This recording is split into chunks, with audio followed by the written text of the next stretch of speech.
अस्सलाम वालेकुम नाज़रीन, आप देख रहे हैं प्रोग्राम दो टोक। मैं हूं किरण नाज। खुश नहीं हूँ, थोड़ी सी अफसोस हो रहा है क्योंकि आईसीसी चैंपियंस ट्रॉफी पाकिस्तान में होने के बावजूद ना फाइनल पाकिस्तान में हो सका और ना ही पाकिस्तान फाइनल में पहुंच सका। आईसीसी चैंपियंस ट्रॉफी तीसरी बार भारत ने अपने नाम कर ली। पूरे टूर्नामेंट में नाकाबिले शिकस्त रहा, ऐसा खेल पेश किया जैसे खेला जाना चाहिए। रिजवान हार कर सीखते हैं, उन्हें चाहिए भारत का खेल देखकर सीखें। इंडिया ने न्यूजीलैंड की जानिब से दिया गया जो 252 रन का हदफ था वो 49वें ओवर्स में 6 विकेटों के नुकसान पर हासिल कर लिया। इससे पहले भारत 2002 और 2013 में भी चैंपियंस ट्रॉफी जीत चुका है। न्यूजीलैंड फाइनल में बड़ा टारगेट देने में नाकाम रहा, लेकिन टीम न्यूजीलैंड खेल कर हारी है, लड़ कर हारी है, जान की बाजी लगा कर हारी है। हमारी टीम की तरह दबाव में आकर नहीं हारी है। ग्राउंड में उतरते ही पता लगता था कि ये हारने वाली टीम है, शक्लें बता रही होती थी। गलत सिलेक्शन की वजह से नहीं हारी है ये टीम, खराब फील्डिंग की वजह से नहीं हारी है, फिटनेस इशूज की वजह से नहीं हारी है। हमारे स्टार बैट्समैन बाबर आजम इश्तिहारों में तो बहुत परफॉर्मेंस दिखाते नजर आते हैं, लेकिन मैदान में किंग बाबर टीम के लिए कोई रंग नहीं जमा पाता है। हमारा स्टार बॉलिंग अटैक जिसमें शाहीन आफरीदी, हारिस रऊफ और नसीम शाह जैसे फास्ट बॉलर्स मौजूद हैं, लेकिन ये सितारे भी मैच के बजाय ब्रेक में आने वाले कमर्शियल्स में ज्यादा चमचमाते हुए दिखाई देते हैं। कप्तान रिजवान चैंपियंस ट्रॉफी में टीम को एक भी जीत नहीं दिलवा सके। बांग्लादेश के खिलाफ आखिरी मैच में बारिश ने मजीद मुमकिन खिफत से बचा लिया। 4 टीम्स के ग्रुप में आखिरी नंबर पर रहने के बाद भी रिजवान ने शर्मिंदगी का सिर्फ इजहार किया और अगली बारी हमारी का नारा लगाकर मामले को रफा दफा करने की कोशिश की है, लेकिन फैंस के दिलों से ऐसे आराम से मामला रफा दफा नहीं हो सकता। जबकि इसी टूर्नामेंट में नाज़रीन इंग्लैंड क्रिकेट टीम की खराब कारकर्दगी पर उनके कप्तान जोस बटलर ने जिम्मेदारी कबूल करते हुए सीधा कप्तानी से इस्तीफा ही दे दिया। इसी तरह ऑस्ट्रेलियाई टीम के कप्तान स्टीव स्मिथ जो अपनी टीम को सेमीफाइनल तक लेकर गए, लेकिन वहां इंडिया से हारकर इस कदर शर्मिंदा हुए कि वनडे क्रिकेट से ही रिटायरमेंट का ऐलान कर दिया। स्टीव स्मिथ 2015 और 2023 में वनडे वर्ल्ड कप जीतने वाली ऑस्ट्रेलियाई टीम का हिस्सा थे और इन दोनों फतूहात में उनका मरकजी किरदार रहा। लेकिन हमें क्या, हमारे खिलाड़ी क्यों इखलाकी जुर्रत दिखाएं? हमारे लिए तो हार जीत तो खेल का हिस्सा है भाई, इसमें इतना जज्बाती होने की क्या ज़रूरत है? और वैसे भी सामने वाली टीम भी तो जीतने की नीयत से ही मैदान में उतरती है। कुल मिलाकर पूरी टीम की इज्तिमाई कोशिशों ने अपनी ही मेज़बानी में अपने ही घर में 29 साल बाद होने वाले इंटरनेशनल इवेंट से अपनी टीम की जल्द छुट्टी करवाने में माशाअल्लाह भरपूर किरदार अदा किया है, जिसने पूरी कौम को मायूस किया। लेकिन कौमी टीम के आगे न जाने के बावजूद पाकिस्तान क्रिकेट बोर्ड की पूरी टीम, खुसूसी तौर पर चेयरमैन पीसीबी मोहसिन नकवी, इस टूर्नामेंट के लिए महीनों पर मुहैयत मेहनत की है। उन्होंने इस इंटरनेशनल इवेंट को 4 चांद लगाए हैं और सब्ज हिलाली परचम बड़ी शान से लहराया है। इसी टूर्नामेंट की वजह से दुनिया भर में पाकिस्तान का वो पॉजिटिव इमेज और वो मेज़बान नवाज इमेज दुनिया के सामने फिर आश्कार हुआ, जिसे पाकिस्तानी नहीं दुनिया भर में भी याद किया जाता था। और अब जो हमने कर दिया है वो याद रखा जाएगा कि पाकिस्तान में क्या ज़बरदस्त चैंपियंस ट्रॉफी हुई थी। आईसीसी चैंपियंस ट्रॉफी के इस सुपर सीजन के कामयाब इनेकाद से इंडियन हुकूमत का जो पाकिस्तान न आने के हवाले से सिक्योरिटी का एक झूठा प्रोपेगेंडा था, वो भी ऑब्वियसली बीच चौराहे पर चकनाचूर हुआ है, फूटा है। मोदी सरकार की पाकिस्तान मुखालिफत को तो खुद उनके हुक्काम और तज्जियाकारों ने बड़ा आईना दिखाया है। चैंपियंस ट्रॉफी का दूसरा सेमीफाइनल देखने के लिए लाहौर आने वाले इंडियन क्रिकेट बोर्ड बीसीसीआई के नायब सदर राजीव शुक्ला ये पाकिस्तान में चैंपियंस ट्रॉफी के इनेकाद को शानदार करार दे रहे हैं। तो साथ ही उन्होंने इंडियन टीम को पाकिस्तान न भेजने का जिम्मेदार इंडियन हुकूमत को करार दिया है। राजीव शुक्ला पाकिस्तान की मेज़बानी की तारीफ करने वाले ये अकेले इंडियन नहीं है। मारूफ इंडियन स्पोर्ट्स एंकर और सहाफ़ी हैं विक्रांत गुप्ता, ये भी चैंपियंस ट्रॉफी कवर करने के लिए आए पाकिस्तान, और यहाँ आकर वो पाकिस्तानी कौम की मेज़बानी के आशिक हुए। पाकिस्तानी कौम इंडियन क्रिकेट टीम की मेज़बानी तो ऑब्वियसली नहीं कर सकी, लेकिन विक्रांत गुप्ता की मेज़बानी में हमारे लोगों ने कोई कसर नहीं छोड़ी। खुद विक्रांत गुप्ता इस मोहब्बत भरी पाकिस्तानी मेज़बानी की तारीफ़ किए बगैर रह नहीं सके। ज़रा उनकी बात भी सुन लीजिए। इंडियंस के अलावा नाज़रीन ऑस्ट्रेलियाई कप्तान स्टीव स्मिथ ये भी पाकिस्तान में चैंपियंस ट्रॉफी के शानदार इनकाद की तारीफ कर रहे हैं, पाकिस्तानियों की मेज़बानी का शुक्रिया भी अदा कर रहे हैं। ICC safety and security team ने भी पाकिस्तान में चैंपियंस ट्रॉफी के इवेंट को शानदार करार दिया है। टूर्नामेंट में पाकिस्तानी प्रोफेशनलिज्म को बेहतरीन कहा है, जबकि चैंपियंस ट्रॉफी की शानदार मेज़बानी के एतराफ़ में आईसीसी ने खुसूसी वीडियो जारी की है, जिसमें पाकिस्तान का बाकायदा तौर पर ख़ास तौर पर शुक्रिया अदा किया गया है। अब चेयरमैन पीसीबी मोहसिन नकवी को पूरी कौम की तरफ से शाबाश है कि जिन्होंने कामयाब इवेंट करवाकर दुनिया भर में पाकिस्तान का नाम रोशन किया। लेकिन मोहसिन नकवी साहब, याद कीजिए, वर्ल्ड कप के बाद आपने एक सर्जरी की बात की थी, तो दरख्वास्त है, पूरी कौम की दरख्वास्त है, मेरी दरख्वास्त है आपसे कि अब सर्जरी का टाइम आ गया है, वो कामयाब सर्जरी भी आप करें और कौम की परफॉर्मेंस भी और कौम का फिर नाम, टीम का नाम भी जो है वो बेहतर हो सके इस सर्जरी के थ्रू। स्पोर्ट्स एक्सपर्ट्स मेरे साथ मौजूद होंगे प्रोग्राम में, इसके साथ साथ जो ज्वाइन करेंगे। इस वक्त मेरे साथ नोमान साहब मौजूद हैं, स्पोर्ट्स एक्सपर्ट हैं, और आपने मेरे भी जज्बात का अंदाज़ा लगा लिया होगा, और ये पूरी पाकिस्तानी कौम के जज्बात हैं जो शायद स्पोर्ट्स को इतना नहीं भी जानते ना, तब भी क्रिकेट के हवाले से शायद सारी ही कौम का जज्बा इसी तरह का हो जाता है। हमने एक ज़बरदस्त इवेंट किया, लेकिन जो अफसोस है वो ये है कि ना हम फाइनल में पहुंच सके और ना फाइनल हमारे पास रह सका, जाना पड़ा हमें कहीं और फाइनल करने के लिए। कैसा देखा आज का मैच आपने? देखें, नंबर वन आपने जो बात की है ना, पाकिस्तान एज ए होस्ट, तो इसमें तो कोई दो आ रहा ही नहीं है कि हम हमेशा से एक ब्रिलियंट होस्ट रहे हैं। जब पहली मरतबा वर्ल्ड कप निकला था इंग्लैंड से और वो आया था पाकिस्तान 1987 रिलायंस कप, तो हमने एक आउटस्टैंडिंग तब भी ऑर्गेनाइज़ किया। 1996 में भी वेल्स वर्ल्ड कप हमने ऑर्गेनाइज़ किया ब्रिलियंटली जी। इस बार भी जैसे आपने इंफ्रास्ट्रक्चर डेवलप किया, आपने अभी चेयरमैन पीसीबी मोहसिन नकवी साहब की बात की कि 117 दिन में कदाफी स्टेडियम जो है वो कम्प्लीटली आपने नया खड़ा कर दिया, कॉन्ट्ररी टू द परसेप्शंस जिस तरह प्रोपेगेंडा हो रहा था इवन इंडियन प्रेस में, तो वो तो एक्स्ट्रा ऑर्डिनरी हो गया। लेकिन हमारी प्रायोरिटीज़ क्या हैं? अभी आपने बात की कि पाकिस्तान टीम ने परफॉर्म नहीं किया। आपको पता है इन प्लेयर्स का कोई कसूर नहीं है। यू विल बी शॉक्ड, आप कहेंगे क्यों कसूर नहीं है। बात यह है कि अब हमारा जो स्टॉक है ना, वो क्रिकेट, इंटरनेशनल क्रिकेट पोलराइज हो गई है। India, England, south Africa, Australia, New Zealand, ये एक धड़ बन गए और बाकी मीडियोकर टीम्स जो हैं वो एक तरफ हो गई हैं, और अब हम bottom of the table position वाली टीम है। वो क्यों है? वो इसलिए हैं कि हमने अभी तक डिसाइड ही नहीं किया हमने क्रिकेट को कैसे रन करना है। और दुनिया की क्रिकेट जो है वो साइंटिफिक हो गई है, प्रोसेस ड्रिवन है, उसमें टूल्स आ गए हैं, टूल इंटीग्रेशन है, साइंटिफिक है। आप लोग ये सारे समझते हैं कि ग्लेन फिलिप्स स्टनिंग कैचेस ले लेता है, आपने कभी ये सोचा है कि वो कैसे लेता है? क्योंकि उसका डायनामिक बैलेंस, तो यही सोचते हैं जबरदस्त फिटनेस है उसकी। हाँ, उसका जो आज उसने शुभमन गिल का जिस तरह का कैच लिया, उसका डायनामिक बैलेंस जो है हवा में वो आउटस्टैंडिंग है, और वो बायोमैकेनिक्स से आता है। हम लोग यहाँ पे रेजिस्टेंस टू चेंज है, और वो क्यों है? क्योंकि मैं हायरार्की की बात नहीं कर रहा पीसीबी की, क्योंकि चेयरमैन तो आएगा, उसका वो काम है जो उन्होंने कर दिया जी। लेकिन अनफॉर्चुनेटली जो एडवाइजरी रोल में उनके पास लोग होते हैं, और जो ब्यूरोक्रेसी है, जिसको मैं कहूँगा क्रिकेट की ब्यूरोक्रेसी है, वो इररेलेवेंट है, और पाकिस्तान क्रिकेट भी इररेलेवेंट होती जा रही है। मतलब अगर हमारी जो डायरेक्टर इंटरनेशनल क्रिकेट जो हैं, अगर उनके पास होटल मैनेजमेंट का डिप्लोमा होगा, या एक ब्यूरोक्रेट जो है वो फर्स्ट क्लास क्रिकेट चलाने की कोशिश करेंगे, जब क्रिकेट एक इंडस्ट्री बन गई और एक साइंस है, तो ऐसे ही चलेगी, मल्टी डिसिप्लिनरी अप्रोच। दूसरा जो सबसे बड़ा अब अनफॉर्चुनेट चीज़ होती जा रही है, आपकी क्रिकेट टीम में कोई ऐसा स्टार नहीं है जिसका कनेक्ट बन सके पॉपुलेशन के साथ। तो क्रिकेट अब उस तरह पॉपुलर नहीं है, लोग देखने भी नहीं आते जी। अच्छा, जहाँ तक चैंपियंस ट्रॉफी का ताल्लुक है, हम लोगों की उम्मीदें, क्योंकि हम हिस्ट्री में रहना चाहते हैं, हमारी हिस्ट्री और थी, तब बाकी दुनिया की टीमें भी स्किल और टैलेंट पे खेलती थी। अब वो साइंस पे रोल ड्रिवन है। आज का आपने मैच देखा हो, इंडिया का pragmatism, highest on scale merit. आप कप्तानी का कमाल ये देखें कि जहाँ पे उसने देखा कि रचन रविंद्रा और विल यंग जो हैं वो स्लो लेफ्ट आर्म को अच्छा खेलते हैं, उसने उन दोनों को होल्ड बैक कर लिया, अक्षर को और रविंद्रा जडेजा को, और वो लेके आगे कुलदीप यादव और वरुण चक्रवर्ती, बिल्कुल 4 स्पिनर्स को ड्राई, लो, स्लो कंडीशंस में खिलाना और फिर उनकी एम्प्लॉय करना उनको उस टाइम पे। Mitchell Santner was outstanding. अच्छा, इंडिया के पास सुपरस्टार स्टेटस है प्लेयर्स का। न्यूजीलैंड में आपको कोई स्टार नज़र नहीं आएगा, शायद रचन रविंद्रा इवॉल्व होता आ रहा है, लेकिन वो उनका क्या है, वो रोल ड्रिवन है, हर एक को अपना रोल पता है कि उन्होंने कैसे साइंटिफिक खेलते हैं।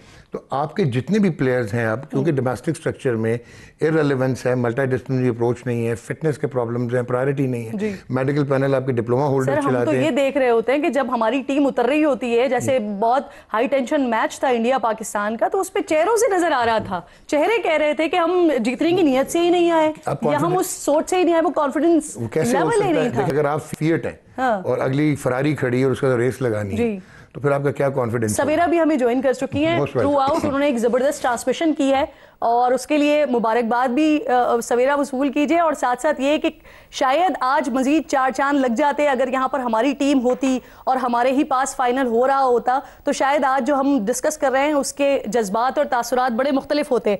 आज के मैच को कैसा देखा आपने? तीसरी बार लिफ्ट कर रहा है भारत चैंपियंस ट्रॉफी और हम होस्ट होते हुए भी पूल मैचेस से ही बाहर हो गए। सबसे पहले तो thank you Kiran, thanks a lot for the appreciation and honestly speaking एक बहुत मुश्किल काम होता है ये। डॉक्टर नुमान नियाज़ आपके बराबर बैठे हैं, वो आपको अच्छी तरह बताएंगे। जब आपकी टीम एक टूर्नामेंट से निकल जाती है और फिर उस पूरी ट्रांसमिशन को लेकर चलना, एक बेगानी शादी में अब्दुल्ला दीवाना बन के घूमना, इट इज़ वेरी टफ। मगर आज के अगर मैं फ़ाइनल की बात करूँ, so what an amazing final. ये दोनों वो टीम्स थी जिनकी बहुत अच्छी परफॉर्मेंस थी ऑल ओवर चैम्पियंस ट्रॉफी। और जब इन दोनों का फाइनल ये हुआ कि हाँ जी न्यूजीलैंड और इंडिया खेलेगी, तो ये सबको पता था कि this would be the best match of champions trophy, और वही हुआ। दोनों टीम्स अपनी उम्मीदों पे पूरी उतरी, हम सबकी उम्मीदों पे पूरी उतरी। और जिस तरह एक वेल फॉट जीत हासिल की टीम इंडिया ने, टीम इंडिया का एक प्रोसेस है और उस प्रोसेस की वजह से आपको दिखता है कि पिछले 15 महीने में आईसीसी के 3 फाइनल्स खेले हैं टीम इंडिया ने, और पिछले 7 से 8 महीनों में 2 फाइनल्स में चैंपियंस बने हैं, एक T20 के चैंपियन बने, अब एक चैंपियंस ट्रॉफी के चैंपियन बने। और ये सिर्फ ऐसे नहीं है, ये सिर्फ बातें नहीं है, मतलब 24 आईसीसी मैचेस खेलना जिसमें से सिर्फ 1 हारना और 23 जीते रहना, ये सिर्फ ऐसे नहीं हो सकता कि नहीं जी लक अच्छी थी या लोग जैसे कह रहे थे फेवरेटिज्म हुआ है और फलाना हुआ है, ये हुआ है। अभी भी आने वाले जो आईसीसी के इवेंट है उसमें भी टीम इंडिया इसलिए स्ट्रांग दिखती है क्योंकि the kind of pool that they have created, उनके यंग प्लेयर्स इतने आराम से टीम से दूर होते जाते हैं, उनके सीनियर प्लेयर्स आराम से टीम से दूर होते जाते हैं, उनके यंग प्लेयर्स जो हैं वो टीम का हिस्सा बन जाते हैं। The transition is so smooth क्योंकि तैयारी की हुई है, their homework is thorough, there domestic cricket is thorough, और वो बहुत इंटेलेक्चुअल डिसऑनेस्टी के बगैर ये काम कर रहे हैं। क्लास है ना, जो प्लेयर की क्लास हम ढूंढ रहे होते हैं और हम जो प्लेयर की क्लास की बात कर रहे होते हैं, तो वो बाकायदा इंडियन टीम में नजर आती है। और आपके पास ये कॉन्फिडेंट होता है कि आज जिस तरह से विराट कोहली जब आए और वो फौरन ही आउट हो गए, लेकिन उसके बावजूद भी बड़ा कॉन्फिडेंस था ग्राउंड के अंदर भी, और बाकी देखने वालों को भी मालूम था कि इनके पास पूरी एक टेल तक टीम मौजूद है जो आके मैच निकाल लेगी। और फिर हमारे सामने ऐसे ही हुआ। लेकिन हमारी टीम में हमें तो किसी के ऊपर भी कॉन्फिडेंस नहीं होता ना, हमारे तो बाबर भी आगे खड़े हुए होते हैं, तो हम सोच रहे होते हैं कि ये अपने लिए रन बना रहे हैं या फिर ये टीम के लिए बना रहे हैं। किरण, इसका मेजर फुकदान ही यही है। इन लड़कों में कॉन्फिडेंस कैसे होगा जब ये कॉन्फिडेंस उनको मिल ही उस तरह बोर्ड की तरफ से नहीं मिल रहा, और फिर इवेंचुअली जब ये लड़के, जिस वक्त आपने इनको पावर दी तो पावर इतनी दी कि अनकंट्रोलेबल पावर दे दी, जिस वक्त आपने वापस वो पावर खींची तो आपने पावर ऐसी खींच दी कि आपने बिल्कुल इन लड़कों को अंडर एस्टिमेट कर दिया। There should be a moderation. हम परफॉर्मेंसेस में मीडियोक्रिटी को सेलिब्रेट करते हैं, मगर हम ये पावर गेम में जो है ना मॉडरेशन नहीं लाते, एक्सट्रीम्स पे जाते हैं, या तो अल्टीमेट पावर दे देते हैं जिसकी वजह से लड़के बिगड़ जाते हैं, और फिर अल्टीमेट पावर के बाद जब आप वो पावर छीनते हैं तो क्या करेंगे फिर ये लड़के, किस तरह परफॉर्म करेंगे? जी जी बिल्कुल ठीक। मैं इसी बात को आगे बढ़ाती हूँ सर, आपकी तरफ लेकर आती हूँ कि हमें भारत की तरफ से, जैसे कि सवेरा भी अभी बात कर रही थी, थ्रू आउट हम देख रहे हैं आईसीसी के फाइनल्स तक जाते हैं, ट्रॉफीज लिफ्ट कर रहे हैं। वर्ल्ड कप का फाइनल नहीं लिफ्ट किया, बाकी ये अभी मौजूदा जो 2 हुए कि दोनों चैंपियंस ट्रॉफी भी, T20 फाइनल भी। तो सर इसके लिए ये एक बात कहना कि क्योंकि उनके लिए बड़े कंडीशंस जो हैं वो बड़ी फेवरेट थी, दुबई में खेल रहे थे। मैं जरा सा इस बात से इख्तिलाफ करती हूँ, लेकिन मैं इस सवाल से पहले लाला मुझे ज्वाइन कर चुके हैं, डेफिनेटली श्योर के इस वक्त जितने भी पाकिस्तानी अगर टीवी बैठे हुए हैं तो वो सिर्फ और सिर्फ लाला को सुनना चाहते होंगे। बहुत शुक्रिया, thank you so much for your time Lala. सबसे पहले तो आप मुझे ये बता दीजिए, मैं तो बड़े दुख में बैठी हुई हूँ क्योंकि फाइनल में अपनी टीम को नहीं देख रही हूँ, लेकिन आज जो फाइनल हुआ वो वाकई जबरदस्त फाइनल हुआ, कैसा देख रहे हैं आप इसे? जी बिस्मिल्लाह, अस्सलाम वालेकुम सारे मेरे दोस्तों का सवेरा नुमान। Thank you so much Kiran. Kiran देखें, डिजर्व करते थे वो, उन्होंने क्रिकेट में जो इन्वेस्ट करते हो आप अपने नीचे के डोमेस्टिक स्ट्रक्चर पे, अच्छी क्रिकेट पे, क्रिकेट एकेडमीज में, तो जाहिर बात है उसका रिजल्ट आपके सामने आता है।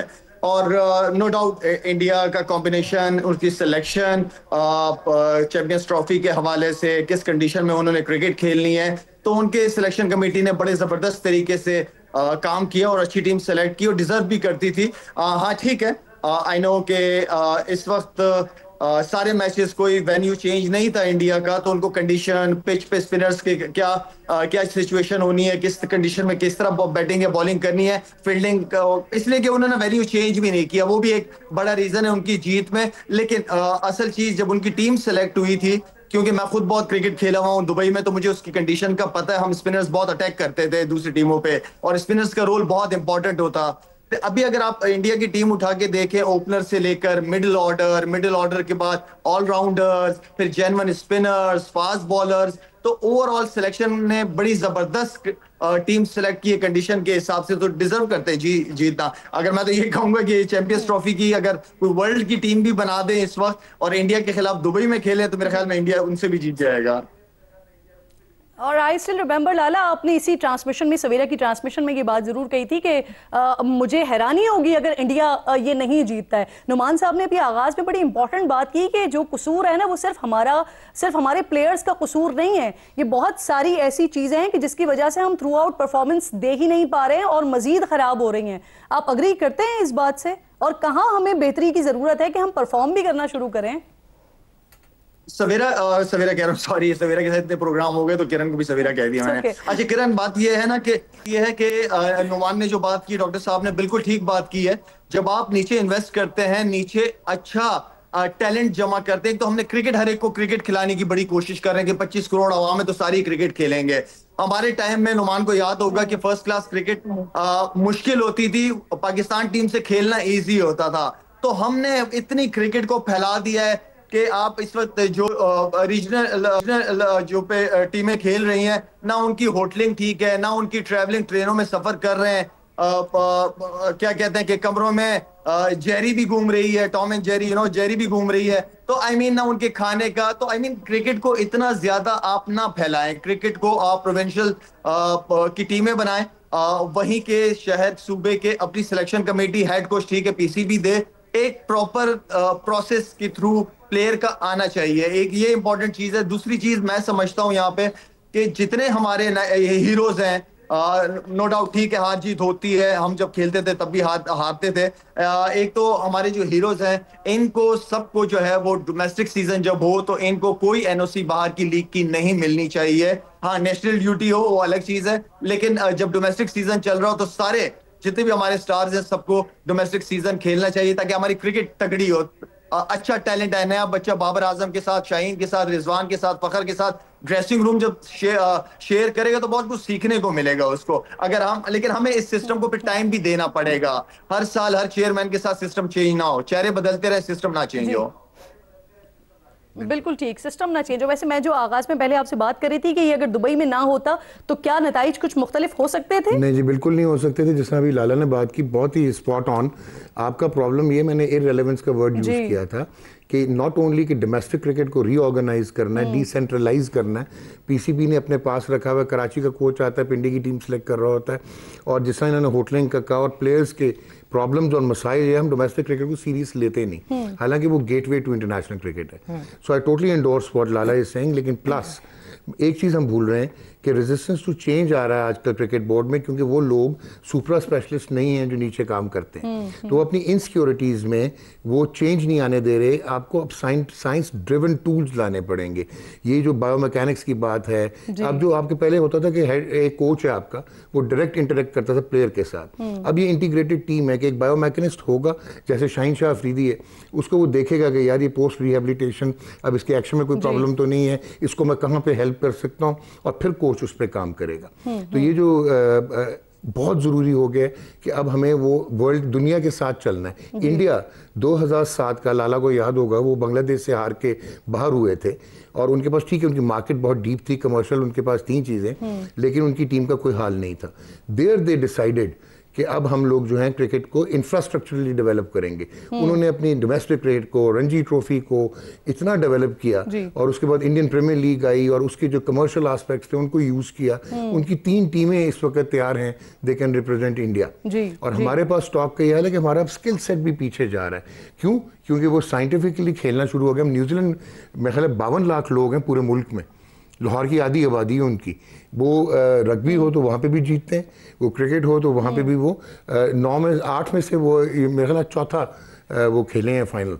सो that is what one needs to understand कि न्यूजीलैंड ने क्या किया। ये केस स्टडीज़ हैं। अभी आपने जो बात की, मोहसिन नकवी साहब एक स्ट्रॉन्ग चेयरमैन है, एक एडमिनिस्ट्रेटिवली बहुत तगड़े हैं। ये आईसीसी चैंपियंस ट्रॉफी यही हो सकता था, आपको फ्यूजन मॉडल पे जाना ही पड़ना था अगर इंडिया इधर नहीं आ रहा था। दैट्स अ सेपरेट डिबेट कि क्यों नहीं आ रहा इज रॉन्ग, आना चाहिए। लेकिन फिर दुनिया ये सारी मानी थी, ऑप्शन आपके पास यही बचता था, तो उन्होंने ठीक कर लिया जो करना था।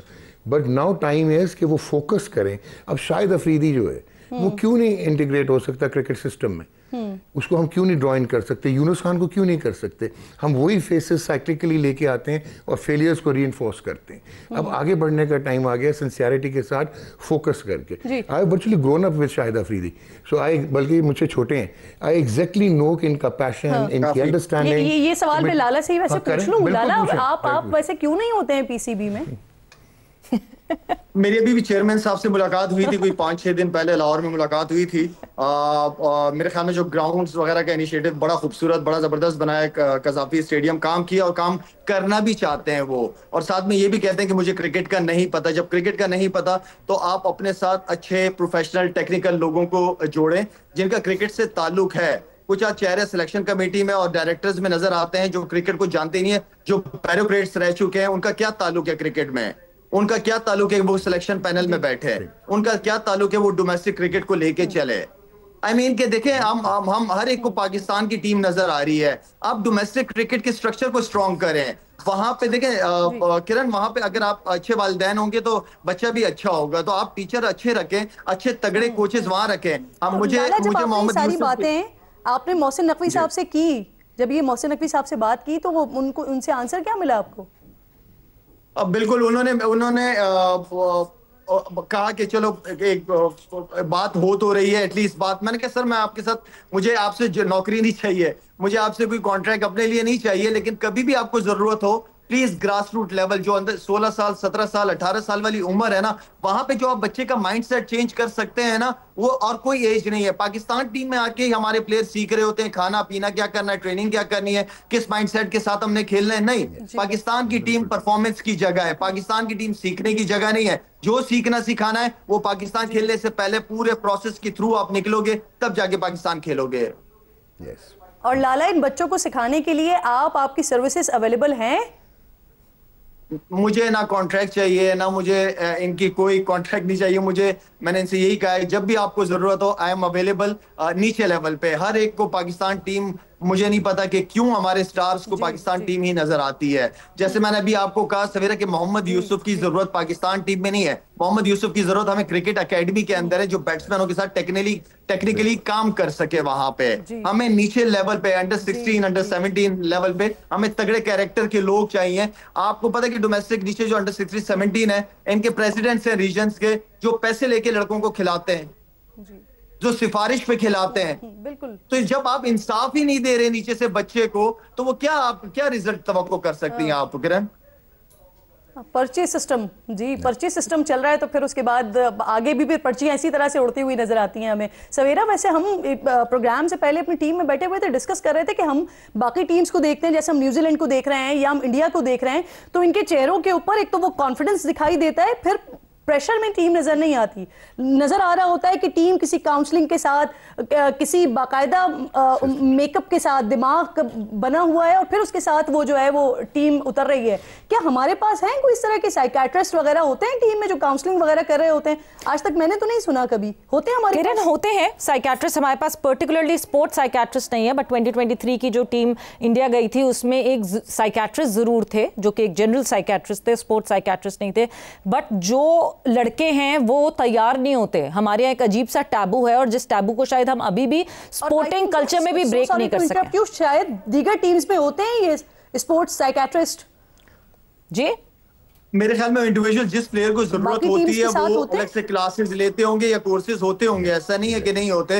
देखिए आपकी किरण, आपकी मैनेजमेंट स्ट्रांग हो ना, मैनेजमेट तक प्लेयर हमारा अगर अंदर जा रहा हो ना, उसको ये कॉन्फिडेंट हो कि यार वो कुछ करने जा रहा है, वो उसने आज करना है। हमारा मैनेजमेंट स्ट्रांग चाहिए और ऐसी स्ट्रांग मैनेजमेंट चाहिए कि बाबर भी सुने, शाहीन भी सुने, रिजवान भी उनकी सुने, ठीक है ना। तो क्रिकेट से बड़ा कोई नहीं है। मैनेजमेंट स्ट्रांग कैरेक्टर के लोग होंगे, काम लेने वाले, जो ना सुने फिर उसकी जगह टीम में नहीं होनी चाहिए। बिल्कुल आप सही कह रहे हैं। आप मेरे इंतहाई किरण, ये जो आप मजा आ रहा है डिस्कशन करते हुए। हाँ किरण, आप जो ये टीम इंडिया देख रही है ना, mental conditioning coach team India के साथ रहा पैडी अपटन काफी टाइम के लिए, और मेंटल कंडीशनिंग कोच की जरूरत पड़ी टीम इंडिया को। आप उसके बाद देखें कि टर्न आउट कैसा है यंगस्टर्स का भी। एग्जैक्टली मैं यही लोगों से पूछ रही थी। आप तीनों साथ ही मौजूद रहिए, एक छोटा सा ब्रेक लेके क्विकली वापस आ रही हूँ।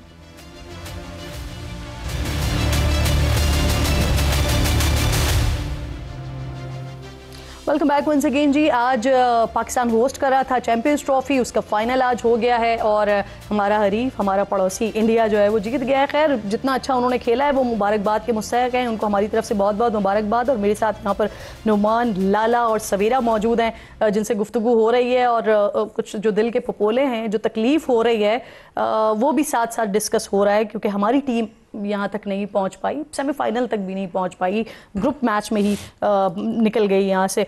तो सवेरा, अभी जो तब्दीलियाँ की गई हैं वो तब्दीलियाँ दुरुस्त समत में हुई हैं? क्योंकि जो हम डिस्कस कर रहे हैं यहाँ पे, अभी ब्रेक में भी मैं और डॉक्टर साहब बात कर रहे थे तो हम यही डिस्कस कर रहे थे कि अभी बहुत बड़े पैमाने पर तब्दीलियों की ज़रूरत है, चीज़ों को बेहतर करने की ज़रूरत है। तो ये जो तब्दीलियाँ हुई, सलमान अली आगा T20 के उनको कैप्टन बना दिया गया, शाहीन को जो है वो T20 तक फिक्स कर दिया गया, तो ये तब्दीलियाँ इतनी ही नागुज़ीर थी बस?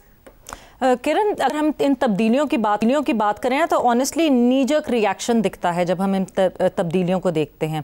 ऐसा लगता है कि just for the sake of it आप जब कह रहे हैं कि तब्दीली करनी है तो आप तब्दीली कर रहे हैं। यानी अगर मैं कप्तान से ही शुरू करूं और T20 फॉर्मेट की बात करूं तो सलमान अली आगा, जिन्होंने पाकिस्तान की तरफ से 6 से 7 T20 मैचेस खेले हुए हैं with a strike rate of 79 वो खेलते हैं, वो क्या एग्जाम्पल सेट करेंगे। हम हमेशा कहते हैं captain should lead from the front, how would he lead from the front, जबकि Salman Ali Agha is really hard working player. बहुत अरसे से आपको डोमेस्टिक सर्किट में खेलते हुए दिखे, एक अच्छे प्लेयर हैं, सीखने की अर्ज रखते हैं, मगर आपको एक एग्जाम्पल सेट करनी होती है। कप्तान आप ऐसा लेकर आते हैं जो कि जब किसी और को पलट के कुछ कहे तो वो दूसरा उसको पलट के ये ना कह सके कि अपने स्ट्राइक रेट पे बात कर लो फिर मेरे स्ट्राइक रेट पे बात करना। You need to set an example जब आप एक कैप्टन सेट करते हैं। फिर रही बात, बड़ा शोर मच रहा था चैंपियंस ट्रॉफी में, स्पिनर स्पिनर स्पिनर, एक स्पिनर, इन कंडीशंस में जो है वो एक हमारा सिर्फ एक फ्रंट लाइन स्पिनर था, एक स्पेशलिस्ट स्पिनर था, बाकी जो है वो पार्ट टाइमर्स थे। अब जब हम न्यूजीलैंड के स्क्वाड में देखते हैं, न्यूजीलैंड का टूर करना है पाकिस्तान टीम में और वहाँ 4-4 स्पिनर्स हम लेकर जा रहे हैं सिर्फ इस पे, क्योंकि इतनी देर यहाँ जब हम इस रीजन में खेल रहे थे और हमें स्पिनर्स की ज़रूरत थी और हम शोर मचा रहे थे उसके लिए। सो उस शोर को शायद चुप करने के लिए या उसके रिएक्शन में न्यूजीलैंड जाते हुए ये लोग भूल गए कि न्यूजीलैंड की कंडीशंस में इतने स्पिनर्स की ज़रूरत नहीं पड़ेगी। नहीं हो जी, बिल्कुल ठीक। यासिर अरफात साहब भी मुझे ज्वाइन कर रहे हैं, साबिक क्रिकेटर हैं, बहुत शुक्रिया आपका। जो बड़ी और अच्छी खबर है वो पूरी कौम के लिए वो ये है कि 29 साल के बाद जब हमने होस्ट तो ज़बरदस्त होस्ट किया, लेकिन जो पूरी कौम को तकलीफ़ है वो ये है कि ये फ़ाइनल हमारे पास भी हो सकता था, हमारे अपनी सरजमीन पर भी हो सकता था और हमारी टीम भी हो सकती थी, लेकिन शदीद वाली वो खामियां रही कि हम फिर पहुंच ही नहीं सके उस मकाम तक। तो ये दोनों खुशियां, डबल खुशियां यासिर साहब हम नहीं दे सके कौम को। सबसे पहले तो थैंक यू वेरी मच किरण, बहुत शुक्रिया, और तमाम आपके पैनलिस्ट को मेरा सलाम। देखिए हम लोग बात कर रहे हैं सारी ऑब्वियसली न्यूजीलैंड सीरीज की भी बात करें, मगर उससे ज्यादा जो हम लोगों को अफसोस है वो इसी चीज का है कि हमारा जो ये हमारी जो क्रिकेट है किस तरफ जा रही है, और ये जो डिबैकल हो रहा है और हम लोग इररिलेवेंट होते जा रहे हैं मॉडर्न डे क्रिकेट से। और हम अपनी टीम को या अपने प्लेयर्स को देखते हैं, उनका स्किल लेवल, उनका फिटनेस, मेंटल की भी बात अभी थोड़ी देर पहले हो रही थी, वो जब देखते हैं और फिर हम दूसरी टीमों की तरफ देखते हैं तो देख के बड़ी अफसोस होता है। मैं तो बल्कि इस चैंपियंस ट्रॉफी का इन अ वे पार्ट भी था, साउथ अफ्रीका के साथ मैंने काम भी किया, और पिछले साल मैं खुद भी हाई परफॉर्मेंस कोच रहा पाकिस्तान टीम का, तो मैंने तो एक बहुत बड़ा डिफरेंस देखा जो पास की क्रिकेट की और आज की जो क्रिकेट की तरीके से पाकिस्तान की क्रिकेट और पाकिस्तान के प्लेयर जिस तरीके से क्रिकेट खेल रहे हैं। देखिए, ये एक माइंडसेट की बात होती है आपका, जब आप खुद सीखना नहीं चाहें, आपको अभी साइकोलॉजिस्ट की भी बात थोड़ी देर पहले हो रही थी कि जब आपके प्लेयर खुद सीखना ही नहीं चाहते, लर्न करना ही नहीं चाहते। मैं आपको एक छोटी सी एग्जांपल देता हूँ कि यहाँ जब साउथ अफ्रीका की टीम के साथ मैं चैंपियंस ट्रॉफी में मौजूद था, जहाँ पे बहुत सीनियर प्लेयर, एक्सपीरियंस प्लेयर, जिसमें आप रबाडा की बात करें, मेल्यूसन की, क्लासन की बात कर लें, वो इतने बड़े नाम होने और इतने अच्छे से खेलने के बावजूद भी वो जिस तरीके से मेरे साथ आगे, हालांकि मैं तो अभी क्या कहते हैं उनको रिसेंटली उनको ज्वाइन भी किया था, मगर उनके कोच की तरफ से भी और उनकी तरफ से भी यही था कि हम जितना इससे इनपुट और ले सकते हैं रिगार्डिंग कंडीशंस की और जिस तरीके से क्रिकेट खेली जाती है फेज बाय फेज, तो मैं तो सरप्राइज हुआ कि रबाडा जैसा प्लेयर जिसकी 300 टेस्ट विकेट्स हैं, वो आके इस तरह पूछ रहा है जिस तरह का एक जो क्रिकेट स्टार्ट करने जा रहा है कि मैंने अगर बॉलिंग करनी है, इन पिचेस पर बॉलिंग करनी है, मेरी लेंथ, मेरी वेरिएशन, डेथ में मैंने कैसे रिवर्स स्विंग का स्पेशली मेरे यहाँ पे लाने का स्विंग कर में लाने का मकसद भी यही था कि उनको डेथ की या रिवर्स स्विंग की मेरे से थोड़ी नो हॉल ले ले। ऑल्दो वो एक एक्सपीरियंस क्रिकेटर्स हैं, दुनिया में उन्होंने परफॉर्म भी किया हुआ है,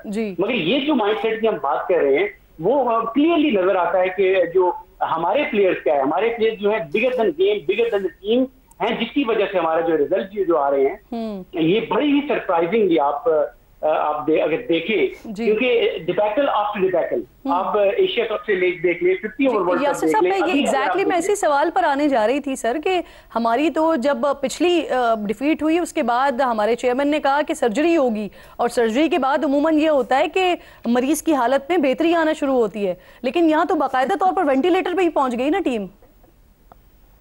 देखिए, सर्जरी कहने की हद तक तो एक अच्छा वर्ड है, एक अच्छा लफ्ज है, मगर आप जब उनके इर्द गिर्द देखते हैं, आप अभी तारीफ थोड़ी देर पहले हम कर रहे थे, जहाँ क्रेडिट होता है हमें उनका क्रेडिट था उसकी, बल्कि उनकी तारीफ करनी चाहिए कि कितने कम अर्से में कितना अच्छा बड़ा इवेंट जो है वो कामयाब तरीके से कराने में वो सक्सेसफुल हुए।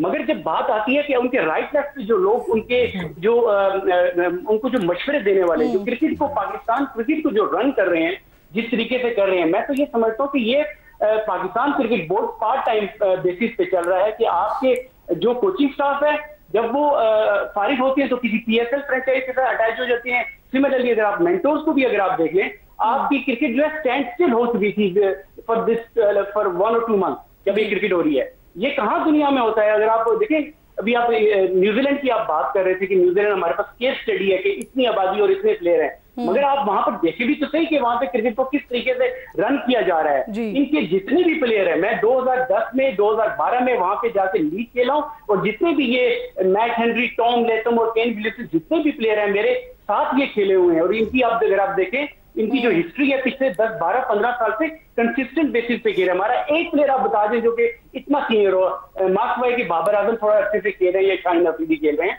तो आपको ये चीजें देखनी पड़ेगी। एक और चीज मैं थोड़ा हाईलाइट कर लूं, आप बाद में चली जाना।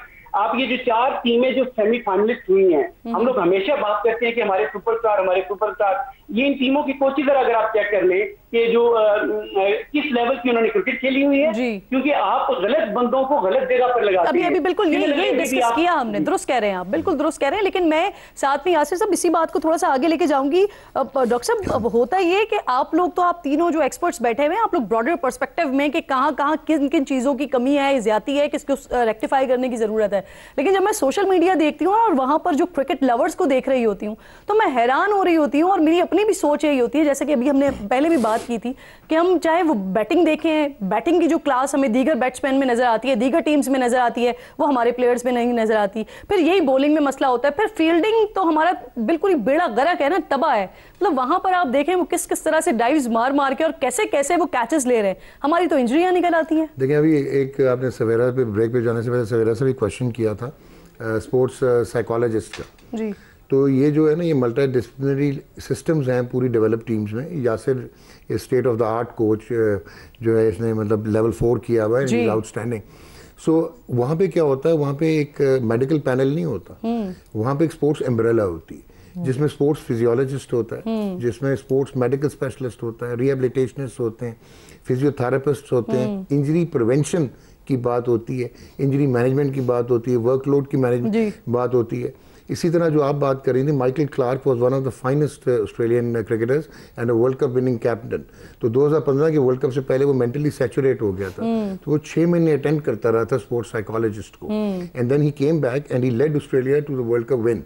तो वो सिस्टम्स हैं। अच्छा, फिर उन सिस्टम्स में हमारे यहाँ क्या होता है, अगर हम सिस्टम को चोरी करके लाने की भी कोशिश करते हैं तो हम क्या करते हैं कि हम वहाँ पे भी पर्चियाँ लगा के जो अनक्वालिफाइड लोग होते हैं उन पे हम उनकी तरफ ले जाते हैं। अभी तक क्रिकेट बोर्ड में प्रायोरिटी आपकी टेलीविजन राइट्स होंगे या प्रोडक्ट डेवलपमेंट होगी या मार्केटिंग होगी।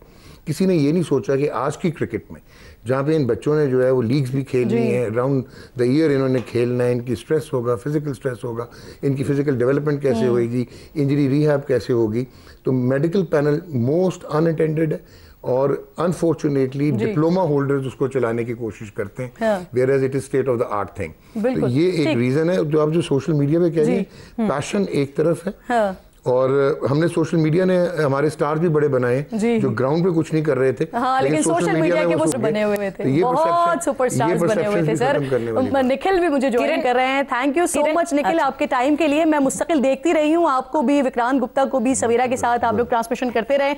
अब मुझे बताइए, सबसे पहले तो कंग्रेचुलेशंस जी आपकी टीम, और वेल डिजर्व जो जीत थी, जिस तरह से थ्रू आउट आप लोग नॉट आउट रहे और फिर उसके बाद जिस तरह से जीते, तो वेल डिजर्व। सर हमें भी बता दें कुछ, हमारी टीम को भी बता दें कुछ, क्या करना पड़ेगा हमारा भी रिकॉर्ड कुछ इसी तरह बनने के लिए। निखिल सुन रहे हैं मुझे? निखिल की तस्वीर आ रही है, वीडियो खुद आ रहे हैं वो, लेकिन उन तक शायद मेरी आवाज नहीं पहुंच पा रही और इसी वजह से जवाब भी नहीं आ रही है। आपकी आवाज मुझे आवाज आ रही है तो जी मुझे बताइए सर, सबसे पहले तो बहुत बहुत मुबारक हो आपको, जबरदस्त जीत आप लोगों की। Thank you very much. बहुत ज़रूरत भी थी इस इंडियन टीम को, क्योंकि ठीक है सब कहते हैं कि T20 वर्ल्ड कप चैंपियन है इंडियन टीम, लेकिन पिछले 2-3-4 महीने थे वो काफ़ी मुश्किल थे इंडियन टीम के लिए। हम घर पे एक टेस्ट सीरीज हारे हैं जो डेकेड्स में नहीं हुआ था न्यूजीलैंड से। इसी न्यूजीलैंड टीम जिसको आज हराया है फाइनल में, इसी के करीब 8 या 9 खिलाड़ी थे जो इस वनडे टीम में भी थे। वो टेस्ट मैच भी खेलने आए थे और हम व्हाइट वॉश करके गए थे। 3 टेस्ट मैच की सीरीज थी और हमें व्हाइट वॉश करके गए थे। मुझे नहीं याद आया लास्ट टाइम कोई किसी टीम ने व्हाइट वॉश किया, और 13 साल पहले तक तो हम कभी हारे भी नहीं थे एक बार कोई भी सीरीज, चाहे व्हाइट वॉश हुआ या नहीं। तो वो बड़ा झटका था एक। उसके बाद हम ऑस्ट्रेलिया गए। ऑस्ट्रेलिया में हम लगातार 2 बार सीरीज जीते थे, test series, Border Gavaskar trophy होती है, वो भी इस बार हमारी बॉर्डर गावस्कर ट्रॉफी हाथ से निकल गई थी। तो पिछले कुछ महीने बड़े टफ थे। ये जो अपलिफ्ट कर जाएगी इंडियन क्रिकेट को, जो थोड़ा बहुत प्रेशर था, दबाव था हमारे कोच साहब के ऊपर या फिर कप्तान के ऊपर, वो थोड़ा प्रेशर रिलीज होगा। अब दूसरी आईसीसी ट्रॉफी आई है। देखिए, एक तो T20 वर्ल्ड कप आपने जीता 2024 में, ठीक है, 1 साल बाद। अब आपने 50 ओवर का भी, इसे हम मिनी वर्ल्ड कप कहते थे, वो भी आपने जीत लिया। बिल्कुल ठीक, thank you so much Nikhil, आप साथ मौजूद थे। सवेरा आपका बेहद शुक्रिया, डॉक्टर साहब आपका बेहद, जो कुछ हमने बात की है यहाँ पे, जो कुछ डिस्कस किया है, चाहते हैं, ख्वाहिश रखते हैं कि ये हमें वो तब्दीलियाँ होती हुई नज़र भी आए, वो जो लार्जर स्केल पर तब्दीलियाँ कर रही हैं जिसके बाद टीम बेहतर हो सकेगी, परफॉर्म कर सकेगी, वो बड़ी नागुज़ीर हैं। बहुत बहुत शुक्रिया वंस अगेन आप तीनों मेहमानों का। और प्रोग्राम के आखिर में नाज़रीन, मैं ज़रा अख़ुवत फाउंडेशन के हवाले से बात करना चाह रही हूँ, जो कि बिला सूद कर्ज़े देता है और घर बनाने में, कारोबार करने के लिए कर्ज फराहम किया जाता है। अख़ुवत फाउंडेशन जो है वो 40 लाख ख़ानदानों को 233 अरब का कर्ज अब तक फराहम कर चुका है। तो इस पर मज़ीद बात करने के लिए डॉक्टर अमजद साकिब साहब जो कि अखुवत फाउंडेशन के बानी हैं, मुझे प्रोग्राम में ज्वाइन कर रहे हैं। मैं आपकी बेहद शुक्रगुजार हूँ। सबसे पहले मुझे ये बताइए कि आपकी जो फाउंडेशन है इसे काम करते हुए माशाल्लाह अब 2 दहाइयों से ज़ायद का अरसा बीत चुका है, लाखों ख़ानदानों को आपने कर्जा फराहम किया है। जब से शुरुआत की थी उस वक्त बजट क्या था और कितना कर्ज फराहम किया जाता था, और आज 24 साल के बाद ये स्केल कहाँ तक पहुँच गया है? बिस्मिल्लाहिर्रहमानिर्रहीम जी, थैंक यू वेरी मच। तो वो जो कहते हैं ना कि जी पहाड़ का सफ़र पहले कदम से शुरू होता है, तो 24 बरस पहले हमने पहला कर्जा सिर्फ 10,000 रुपये का दिया था और पहले 2 साल में कोई गालबन 100 के लगभग कर्जे दिए गए।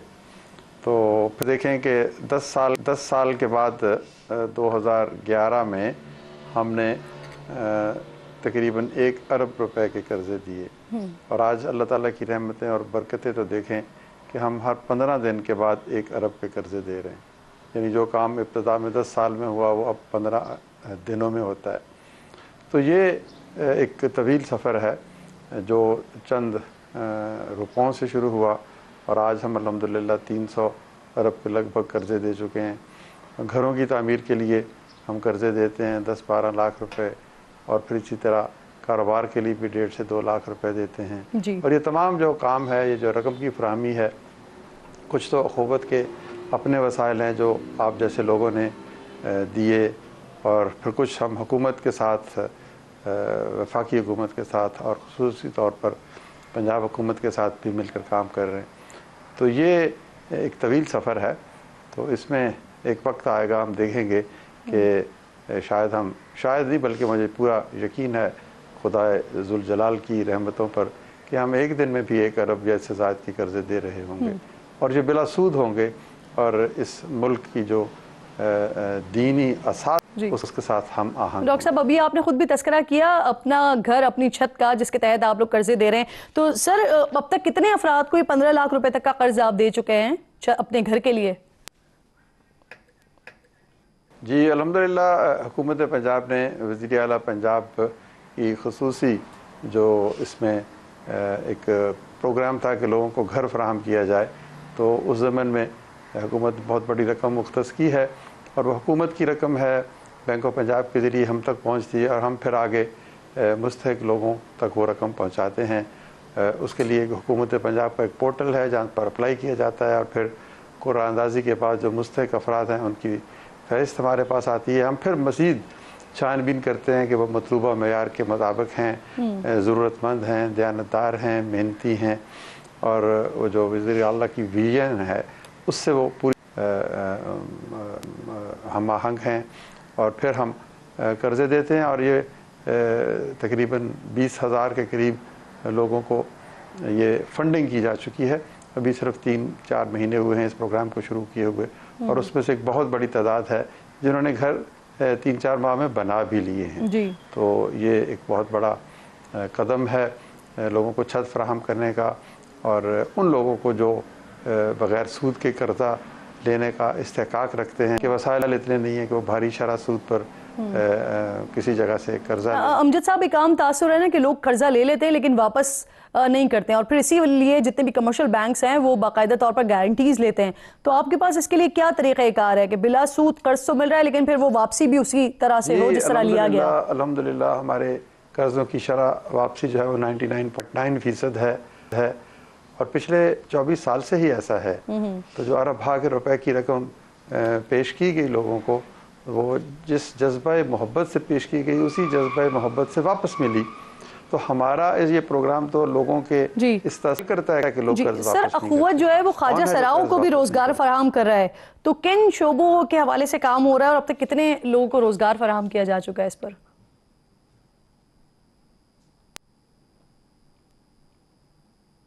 जी, अखुवत का असल मकसद एक ऐसे माशरे की तश्कील है जिसमें हर शख्स को इज्जत से ज़िंदा रहने का मौका मिले। मर्द हो, औरत हो, छोटा हो, बड़ा हो, खुदा न खास्ता पर्सन विद डिसेबिलिटी हो, ख्वाजा सरा हों, माइनॉरिटीज़ हों।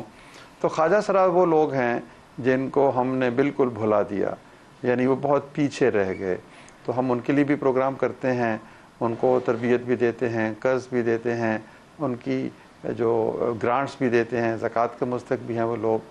तो इनको हमने कुछ कई सौ ऐसे ख्वाजा सराय हैं मुल्क भर में जिनको हमने अपने साथ रजिस्टर किया हुआ है और हम उनको माहाना इमदाद भेजते हैं, अद्वियात भेजते हैं, कपड़े भेजते हैं और फिर उनमें से जो हकदार हों, जो कारोबार कर सकते हों, उनको कारोबारी कर्जे भी देते हैं।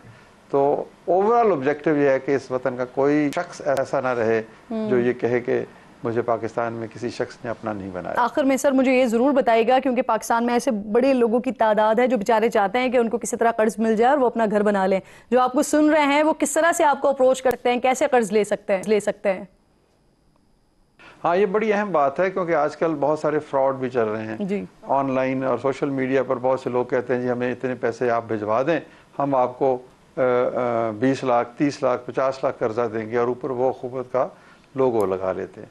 तो एक तो मैं ये कहना चाहूँगा कि ये बिल्कुल गलत बात है। हम कोई पैसे नहीं मांगते, कोई एडवांस नहीं लिया जाता और कोई ऑनलाइन इस तरह की रकम नहीं भेजी जाती। तो अखुवत से कर्जा लेने का तरीका ये है कि आप अखुवत के दफ्तर में जाएँ बज़ात खुद और वहाँ पर आप हमारे अमले से पूछें, बात करें, वो आपको रहनुमाई करेगा कि किन किन कागज़ों की या डॉक्यूमेंट्स की ज़रूरत होती है, तो वो वहाँ से आप ले सकते हैं। मुल्क भर में अल्हम्दुलिल्लाह 800 के लगभग दफातर हैं। आप हमारी वेबसाइट www.akhwat.org.pk भी देख सकते हैं, वहाँ से आपको दफातर की तफसील मिल सकती है। और ये आपने बहुत अच्छा किया यह सवाल पूछ के कि अपनी सादगी के ज़रिए से ऐसे ना लुट जाएं, क्योंकि अखुवत का ये तर्ज अमल नहीं है कि हम कोई फ़ीस या कोई किसी भी तरह की रकम पहले। अमजद साहब, ये बड़ी इंपॉर्टेंट आपने बात बताई कि ऑनलाइन इस तरह का फ्रॉड हो रहा है कि वो अखुवत का लोगो लगाकर और बाकायदा तौर पर लोगों से पैसे मांगते हैं कि आप पहले पैसे दे दें फिर हम आपको इतनी बड़ी रकम दे देंगे। तो ऐसा कुछ भी नहीं हो रहा। उनके फिजिकली ऑफिस मौजूद हैं, दफातर मौजूद हैं, आप वहीं से ही कर्जा हासिल कर सकते हैं और वहाँ के जो लोग मौजूद होंगे वही आपको गाइड करेंगे। बहुत शुक्रिया आपका अमजद साहब, प्रोग्राम में साथ मौजूद थे। वक्त ख़त्म हो गया। इंशाल्लाह नाज़रीन से मुलाकात होगी जुमे को। अपना और अपने मुल्क का खास ख्याल रखिए। फ़लस्तीन को अपनी दुआओं में याद रखिए। अल्लाह ने के बाद।